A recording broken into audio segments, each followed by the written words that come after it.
You're listening to Biz Quick. This is where Julie and Corey provide quick and useful information to small business owners. Biz Quick is the podcast where small business owners get to showcase their businesses and receive expert advice and guidance in areas many entrepreneurs struggle with. And you, the listener, get solutions, tips, and tricks on real-world topics that many small business owners face. Julie and Corey are the experts small businesses hire when they need solutions. And the Biz Quick podcast is just one way they deliver those solutions. Let's start the show. Hello and welcome to Biz Quick. I'm Julie. And I'm Corey. And on today's show, we have the first of a limited series that we're going to be running every month called Talking Tacos. Now, hopefully your mouth is drooling over that. But what this particular limited series is about is we are going to be talking real time about Corey launching his new restaurant. We will also have on each episode special guest Matt Karfakis, who is a consultant that's going to be helping Corey a little bit on the restaurant side because Matt has a deep background in opening restaurants, just like Corey does. So we've got some, special stuff lined up. And today we are going to just be talking about their background in restaurants, why they picked the restaurant that they did for opening, and what their management philosophy is. But before we dig into that, Corey and I are going to be spending a little bit of time talking about the difference between how much easier his launch of Cabo, his restaurant, will be versus SB Pace because of how much he's learned over the last 15 months. How much easier it's going to be because of SB Pace? Yeah. I think it's going to... it's going to be interesting. I think it's going to make some things easier. It's going to make some things more complicated. Really? Why is that? Why do you say, well, let's hit on that complicated piece? And because there's a lot of things that I know that I need to do that I would probably skip because I don't need to spend the time doing them that somebody else opening up a business would. Because if it's just me opening up one restaurant, there's a lot of corners that I can cut because I've done it before. But that's not something that somebody who's never opened up a restaurant should do because you don't want to cut those corners. And as we were talking, we had a conversation with Aaron Nash today, which that podcast, as you hear this, will have come out last week. No, next week. Sorry, I got that backwards. Yeah, so that's coming out on Tuesday. But he was talking about how after he opened his first store and he was going to open up a second, he said that he wanted to stop and get it done right so that, he could open up 200 instead of 2. Yeah, if you're going to open up 2, you might as well open up 2,000. Exactly. Yeah. So that's where I want to go. So in knowing that I can cut corners, that's going to be the hard part for me, is stopping and saying, okay, I'm going to have to walk through this. I'm going to have to write things down. I'm going to have to do this properly, which I know I need to do. But again, if I was only going to open up one restaurant, I would probably skip a lot of the stuff because I don't need to do that. But that, one restaurant isn't the goal. Mm-hmm. So your goal, thinking long term here. Your goal is to have a kingdom of restaurants. Call it an empire. Empire. That's what I really wanted to say, but I couldn't find the word. So I know. Your face says it all. Pull it together, Julie. Yes. Well, I actually, I really appreciated that conversation with Aaron because as he was talking about it, it immediately made me think of you and what you're doing with the restaurant. And, but I get what you're saying, that knowing where you want to get and what you've learned through starting SB Pace and helping so many entrepreneurs start a business, that you now know that there's probably more steps that you should take that if it was just one restaurant, you wouldn't necessarily have to take because you could kind of figure it out as you go and just kind of, muscle your way through some of it.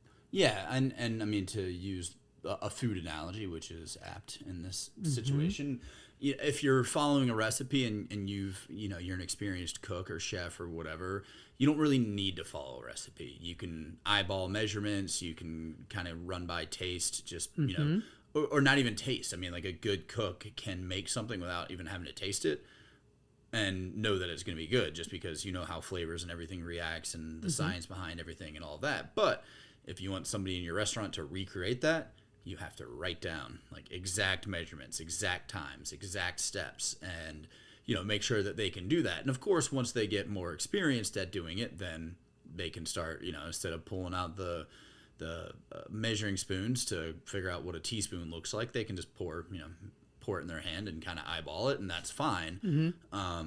So that's kind of where we are, where I'm like, okay, I've done this numerous times. I've helped people open businesses, etc. I should be able to do this with my eyes closed, but I'm gonna have to do this the right way to start. So yeah, yep. And it's been interesting for me, because it's, as we work on some of the things for Cabo, and I'm asking for your input on something, right? Just our normal iterative way of working together. I'm like, I need SB Pace Corey to review this for client Corey, right?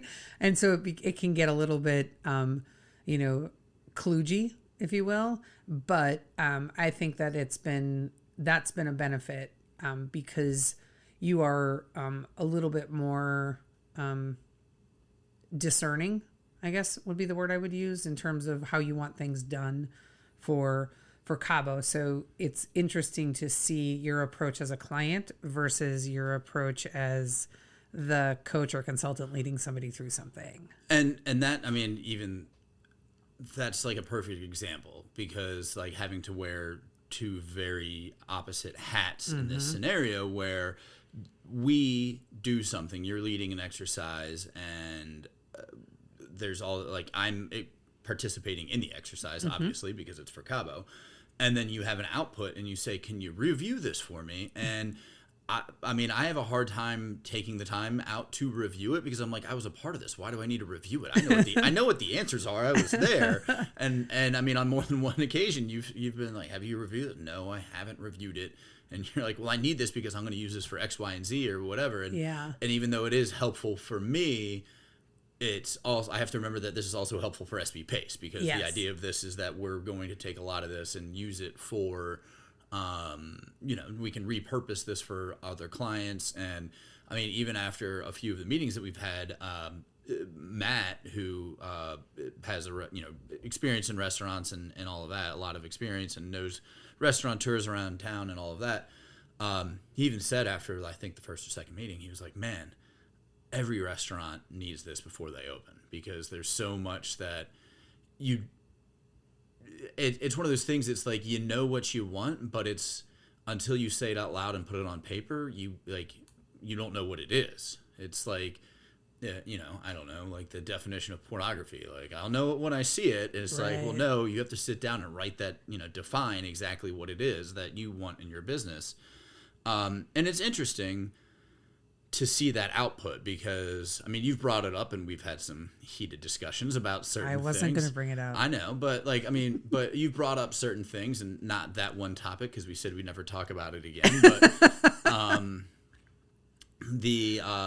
you ask, you're like, is this really what you're thinking, or is this? And it's like, well, I mean, yes and no, and it's So, and then and then there's other things that I haven't even thought about. So it's been helpful in that regard, because having that outside perspective, and that's what we tell a lot of our clients, is you don't want somebody who's an expert in your industry helping you, because they're going to have blinders on to a degree, in terms of like having that outsider's perspective of, have you thought of this? And you're like, no, I haven't. Yeah. And it's been hard for me in some ways, because it's been enjoyable, and I really appreciate that I get to play some part in the restaurant, but it's difficult because I have to continuously, and I know I told you this when we talked last week, when we were in Montana, I was like, I really need to talk to you about something. And it's that topic that we said we would never talk about again. And I was like, I had to look at myself as, your business partner. I had to look at myself as, an outsider. I had to look at myself from all these different angles to say, would I have this conversation with a different client? Because it was really hard for me to tell you how absolutely crazy I thought your approach was. But I really felt like I would be doing, if it was a client, if it was, Lisa Hawker or Cheryl or somebody, we would have that conversation to be like, what are you doing? But it was harder for me to have that conversation with you because I didn't want to have an argument about it, but more importantly, I didn't want you to think that I didn't believe in what you were doing. I just am so completely aware of not wanting you to put yourself in a bad situation. And so I know you're always like, you don't need to worry about me, but I do. Sure. But, and it's funny because after we had that initial conversation and then you called, you're like, hey, there's this thing. I already knew. After the conversation was over, the initial meeting was over, I was like, it's going to be somewhere between 24 and 36 hours before I hear from Julie about this call. And sure enough, it was the next day, pretty much. No, was it later? We didn't talk so we had that conversation on Thursday, and yeah. We didn't talk about it until Monday. Right. I really needed to think through it because I really just didn't want to. I didn't want to come off as being bitchy about it, right? Sure. And I'm not an expert in that particular industry, but I am an expert in that area. Sure. And I mean, I think where we landed was shut it. I know what I'm doing, Julie. It is exactly where we landed. And then I promised we wouldn't talk about it again. And then we talked about it one more time. And now we're really done. Yeah. But we didn't actually talk about it. We talked about talking about it. But but I appreciate it because, again, it could be one of those things where I'm just going in with this attitude of it worked in the past, so it should work in the future. Mm-hmm. I think they call that a cavalier attitude. Sure. Going with this cavalier attitude, and it's something that I should consider, but that's a whole other conversation, and with it, I mean, there's so many other factors that go into it with timing and where the economy is, and et cetera, et cetera, et cetera. That who knows? I might be hiring robots by that time. So yeah. Please bring on the robots. I know a guy who has a robotic leg. Does that count? Can it make tacos? We should probably bring Matt in and start the conversation, unless there's anything else you want to say before we break. All right. Well, let's take a break and we'll bring Matt in, and we are going to get this series Talking Tacos. Talking Tacos started. All right. See you on the other side. Hey, everyone. If you're like most entrepreneurs out there, time is not something you ever seem to have enough of. We get it. There are a million things that need your attention, both in business and in your personal life. That's why we created Time Bomb. This is a self-paced course designed to help you determine what your time is worth and where you should be spending those precious hours every day. Right now, we have an option to buy the bundle, which also includes products designed to help you become more efficient with your time. It's a $70 deal you're getting for only an additional $30. Head on over to sbpace.com to learn more. Time Bomb. Take control of your calendar, gain control of your life. All right. Welcome back to the show. We've got Matt Karfakis with us, and we are going to dive right into our limited series, Talking Tacos. Welcome to the show, Matt. Hi, guys. How are you? We're great. How are you? I'm doing well. Excellent. So today we're going to dive into a little bit of history for you guys so we can kind of set the table. See what I did there? For all of the future podcasts that we're going to do on this topic. We'll talk about why you picked Cabo as the restaurant that you're opening, and then we'll dig into some management philosophy that you guys have. And then we've got 3 questions that we'll be answering on every single episode that we record for this series, and we'll see how the answers change over the course of time. So with that, Corey. Yes. I know this is your favorite topic. Can you just talk to us about your history with respect to restaurants and why you're so passionate about them? Why is this my favorite topic? I'm going to turn this interview back on you. I don't know. It's one of those things. And I think Matt can agree with this because when we get into his background and, he'll talk about it, but it's one of those things that's just in your blood. Like owning a restaurant is something that a lot of people think is fun because they've been to a restaurant. Maybe they hosted like a some sort of like dinner night with friends or whatever. Like, oh, working in a restaurant's fun, and it can be, but it also sucks a lot. And it's just one of those things that there's a certain type of person that's drawn to that and excels at that. And it's like, I found that calling when I was in college. I'd always kind of dabbled in food service, even to like when I was super young, like 12, 13, 14 years old. I was running the snack bar at the local pool. Of course you were. Yeah. And then, you know, when I got into college, that's where I was like, you know what? The rest of this stuff sucks. I'm going to go work in restaurants. And I mean, part of that was need-based because I needed money, but also that's when I, you know, changed my major and all of that. And so the thing with restaurants is if you're it's hard to have a future, like a real future. Like there's not much of a career path, especially if you're in a mom and pop type restaurant. And I didn't really have a desire to go into corporate.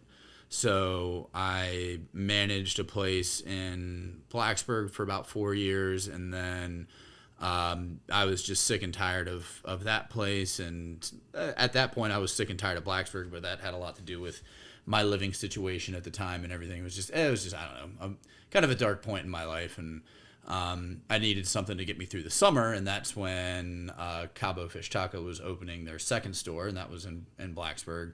I knew one of the owners through my fraternity, and went in to just get a summer job. And I was like, I just need something. I know the owner, I can help out. I know the industry, I know the business, I know the town. I'm just going to work through the summer, and then I'm going to leave town. And then 4 years later, I'm still in Blacksburg, running the place. But that was not the plan when I had first opened, and the reason that I stuck around is Gary, who's one of the owners. He convinced me to stick around because he wanted to open up multiple Cabos, and he was like, "We're gonna do this." He's like, "I just need the people, and you're a person that can, you know, I can count on, and you know, you like it, etc. And so let's do this." And I'm like, "I'm on board." And we went back and forth for 4 years, and finally just got to the point where I'm like, "Is this happening?" And he said, "Probably not anytime soon." So I said, "See you later."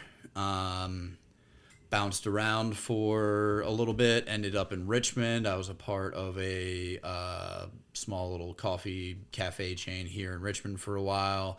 Left that, worked in corporate for a bit, and then I was only out of the restaurant industry for probably about 3 years. I had been in it for 14 at that point, and I was out for about 2 or 3 years, and I started getting that itch, and I was like, I got to go back.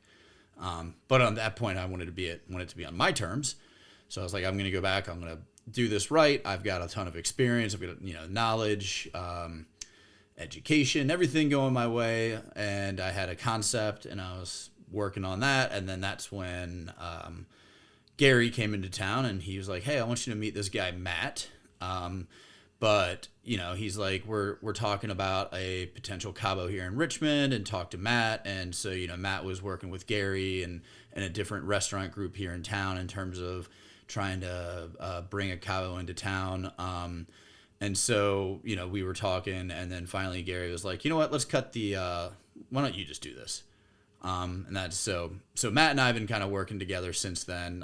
You know, Matt's going to get into his background, but Matt also worked at Cabo in Blacksburg before he moved to Richmond. And so that's kind of how we got to where we are now. And so, you know, with Matt's background and his knowledge and all of that, he's just been helping me and Gary, giving us his, you know, opinion, expertise, etc. in terms of, you know, best practices, because he knows the restaurant industry here in Richmond better than I do. So, you know, we're definitely leveraging that plus his background, but I'll let him get into that. Interesting. Great. So I will say this before we hop on over to Matt's history. I think one of the first things that I learned about you is your love and affinity for Cabo Fish Taco, right? I've heard more Cabo Fish Taco stories from you than probably any other kind of stories.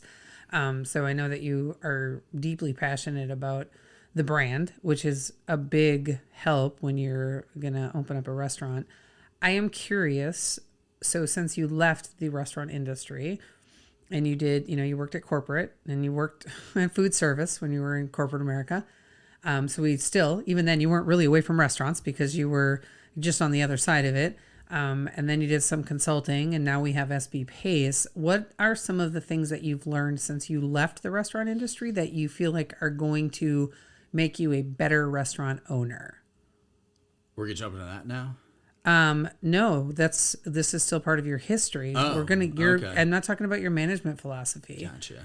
Yeah. I mean, some of the things. So a lot of the work that I've done in consulting, so building out the processes, building out that strong foundation, understanding the importance of planning. A lot of the allure for me in restaurants is the chaos. It's the constantly having to. I mean, you're constantly problem solving. You're thinking on your feet left and right because you never know what's going to happen. Whether it's who knows. I've seen so many random, just weird things in restaurants that you would think that I'm just making up stories, but they've all happened.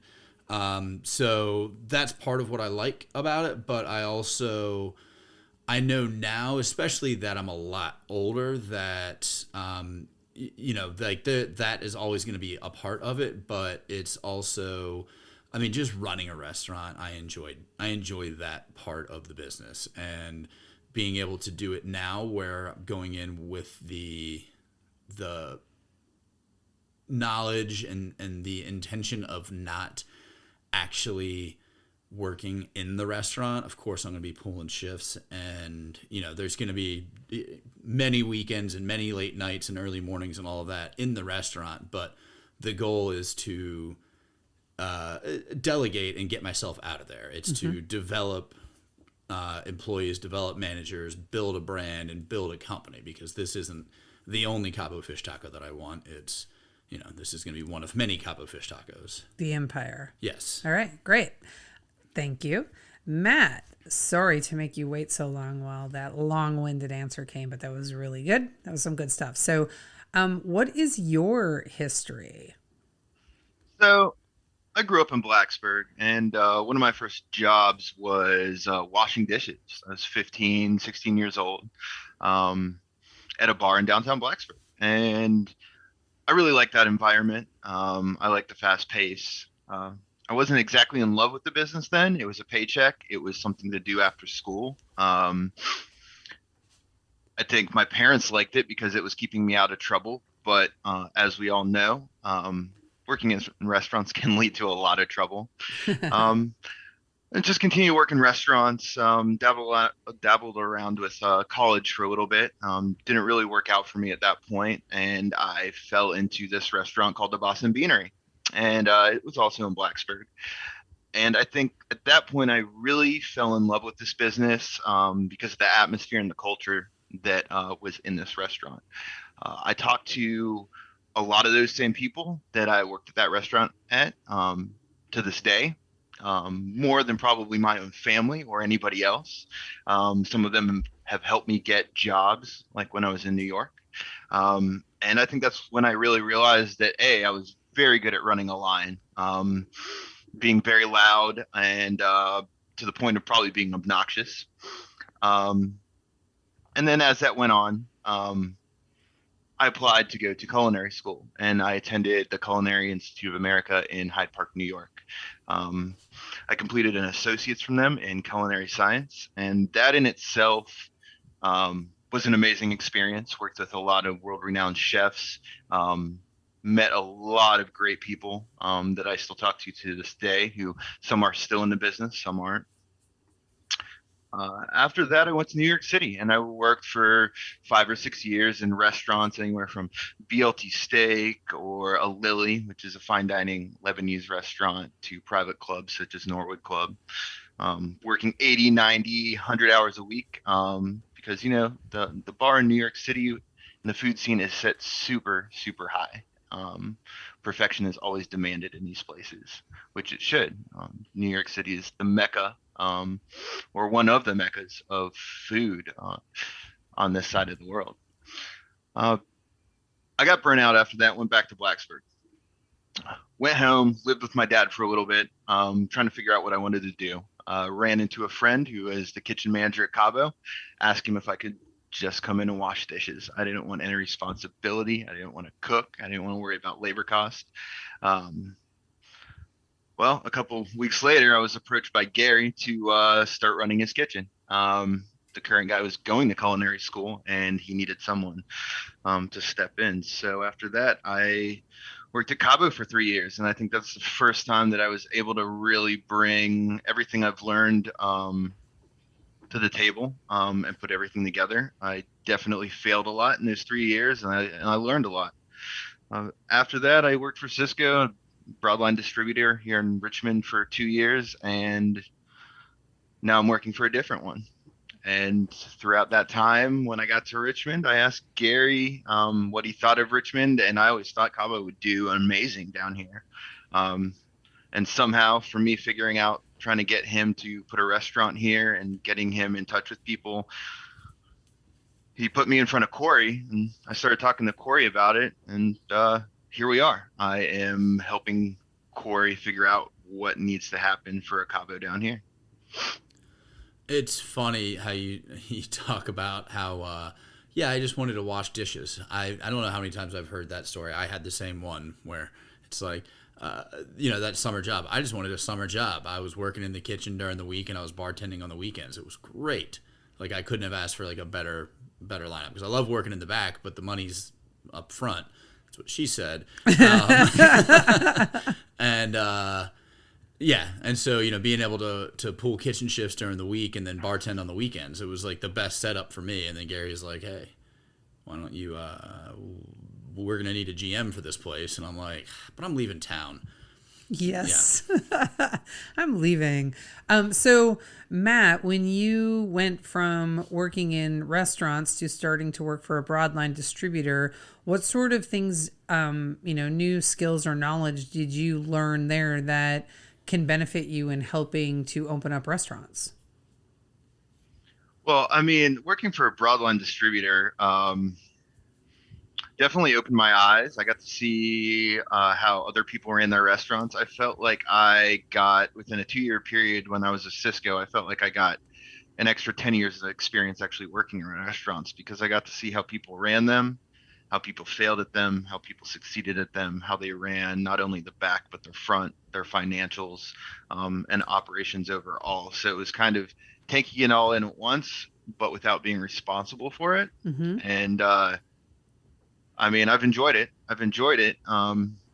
So far. It's been great networking in Richmond, and being able to see what everybody out here's doing. There's a lot of talented folks here in Richmond, that's for sure. Yeah. So I know that one of the things that you had mentioned to Corey after, a couple of our working sessions. So, for our listeners who aren't aware, we have weekly sessions for Cabo, just like we do with any SB Pace does with any client.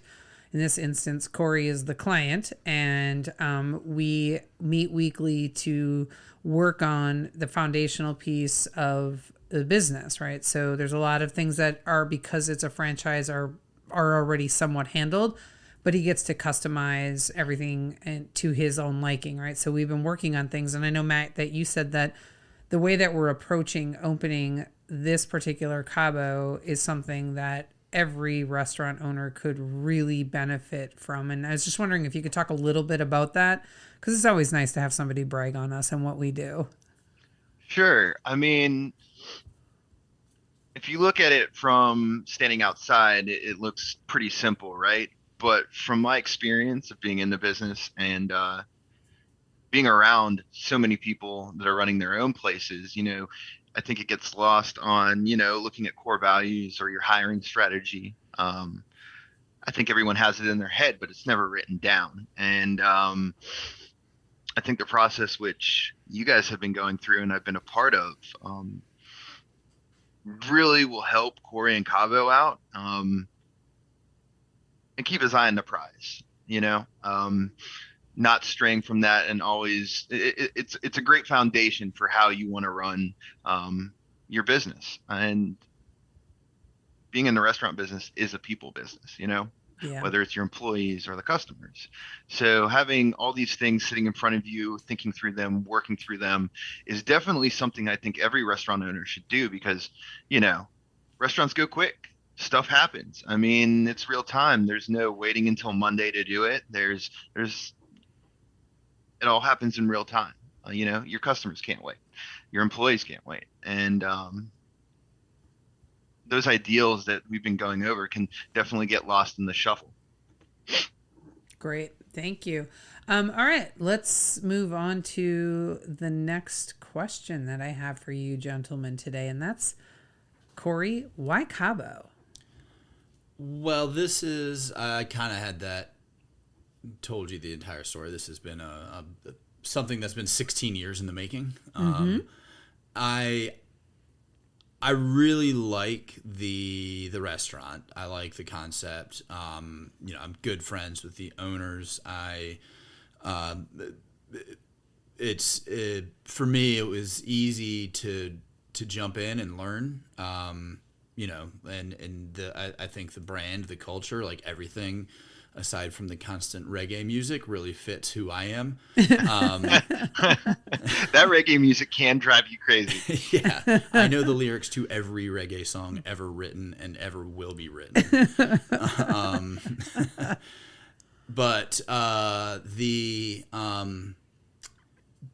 When I was looking to get back into the restaurant industry, so I was working on my own concept, and then Gary convinced me to franchise at Cabo.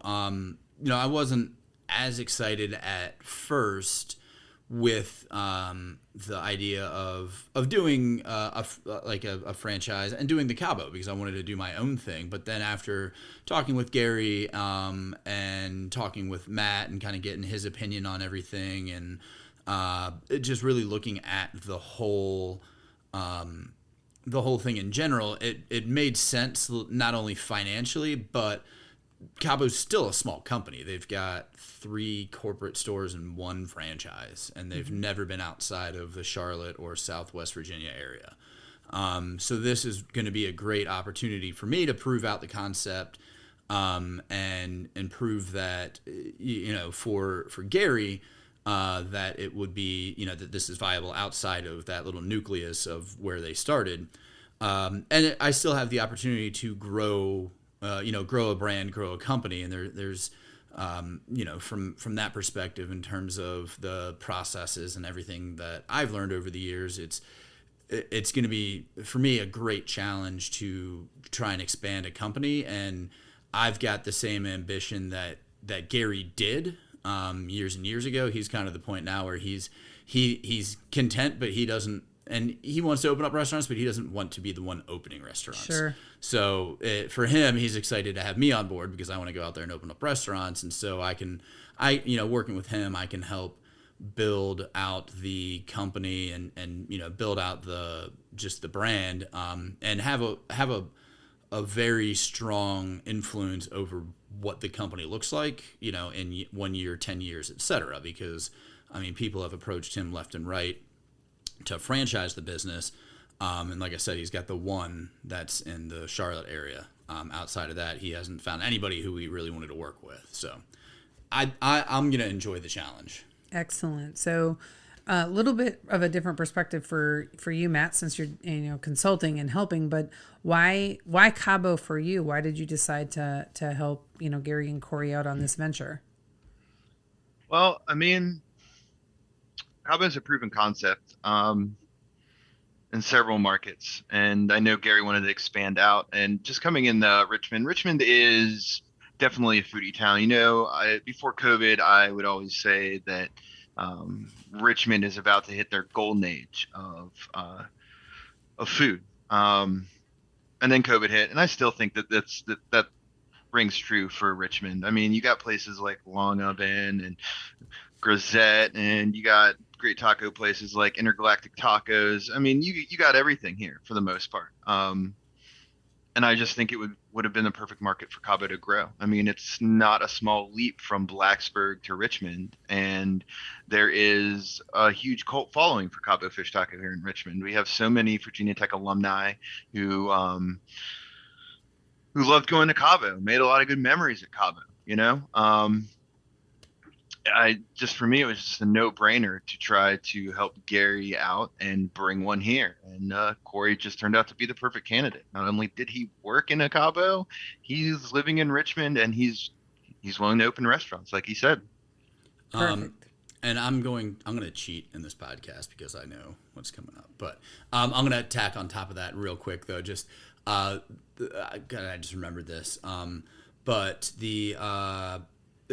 I've got pictures from like 2007, 2008 of me and one of the employees at the time. We made a road trip to Richmond to take pictures. We had a meeting with a realtor here. We went and looked at a bunch of spaces. We took pictures. I have all of those materials still of places that are now existing restaurants. One of them, oddly enough, I was connected to, and I'm not going to jump into that, but I have these pictures, because that was the idea, is that we were going to open up multiple Cabos, and that didn't happen. And it's just kind of frustrating because I'm like, that was 13, 14 years ago. I've got these pictures of spaces, and I'm just getting around to it. But just to piggyback on what Matt said, I think one of the challenges and what it makes one of the biggest challenges for Cabo in this area that we're going to have, and I think that's one of the main drivers one of the main reasons why I wanted to do the work that we're doing, is that everybody who is in that cult following that Matt talked about, all of the alumni, everybody who's been to a Cabo elsewhere or whatever, was a lot younger, probably inebriated, and they have like good times and back in the day memories and all of this of what Cabo is. And I guarantee you it is not accurate, because what they remember is not what they're actually feeling. And so the bar is going to be significantly higher for us when we open Cabo here, because people are going to expect something that they didn't actually get, but we're going to have to meet those expectations. It's a really good point. So I have a comment on that, and the bar being set higher here. And one of the main things I liked about Gary and this franchise is it's not everything is set in stone. Sure, Corey's going to have to keep some things the same, but Gary is very flexible on how you mold Cabo to the market that it's going in. So setting the bar higher for this Cabo is going to be right on the money. We're going to have to be a little bit more on point for the culinary offerings, specials, that sort of stuff, because the market's fierce here in Richmond, and Cabo's up against a lot of good talent. Yeah, and that's one of the things that I'm really excited to work with Matt about, is his culinary background, because I've got a culinary background, but I hate that anybody who knows that you've worked in a kitchen just automatically calls you a chef. And I'm like, I'm a chef by no means. I am great as being a line cook, but I'm not a chef. And having Matt on board to help, like his background in not only the culinary world, but in food service and food distribution, being able to find those products, kind of create that menu that's going to be unique to Richmond, but still Cabo-esque. Yeah. Okay. That's great. I'm going to move on to the next question, which, just in a sentence or two, Corey, what is your management philosophy? Work hard. That was as succinct as you can get. Work hard. Matt, how about you? What's your management philosophy? Oh man, it's definitely changed over the years. It went from being a party manager in Blacksburg before culinary school, and then after culinary school, it was more along the lines of the angry screaming chef, which I eventually learned that's not really getting results anymore, and it's not really shouldn't be accepted in kitchens or restaurants, because that comes really toxic really quickly. And I think I figured that out at the start of Cabo, when I started managing at Cabo, and then towards the end, I hopefully got a little bit better. But now looking back on that and watching all these other restaurants I've been working with the past couple of years here in Richmond, I definitely feel like, being a little bit more even kiltered, more positive reinforcement, and a lot more communication would be my management style at this point in time. Okay, great. So we're going to jump to these questions now. And we're just going to ping pong back and forth. So on this first one, I am going to go to you, Matt, and let's succinct 2 or 3 sentences for each of the answers. So first question for you, Matt, what's one thing that you'll do better than anyone else in the area? Be able to source products from different vendors. Okay. Corey, how about you? What's one thing you'll do better than anyone else in the area? I think just the culture and philosophy to running a restaurant is going to be different and better than everybody else. Okay. I know you've been working really hard on that, so I do love that answer. What that answer, or? No, you've been working on the culture and whatnot. So, okay. Corey, you're first on this next one. What makes you nervous about opening a restaurant? I honestly don't have like much that I'm nervous about. I think the one, like my biggest concern right now is that thing that I said I was cheating about and then started talking about, just those expectations. Like I don't like, I want to please everybody, and I know that I'm aiming for a target that shouldn't exist. Not that it should be lower, but they have these ideas of what Cabo is, and it's inaccurate in my opinion. My ideas of what Cabo was probably inaccurate to what it actually is or was at the time. So that's probably it. It's just kind of figuring out a way to overcome that. Okay. Matt, how about you? What makes you nervous? Oh man, I mean, the labor market right now makes me nervous for Corey. And just the general sourcing food. I mean, everything's spiking right now, and everything's will hopefully come back down and balance itself out by the time Corey gets ready to open Cabo. Yeah, that's a really good point. Final question. Why will Cabo be a success, Matt? I mean, it's going to be unique. I think Cabo Fish Taco is a niche thing. There are a lot of taco places in Richmond, and some of them do serve fish tacos. But having the majority of the menu fish tacos, I think, is going to be a big play for Richmond and Corey and Cabo.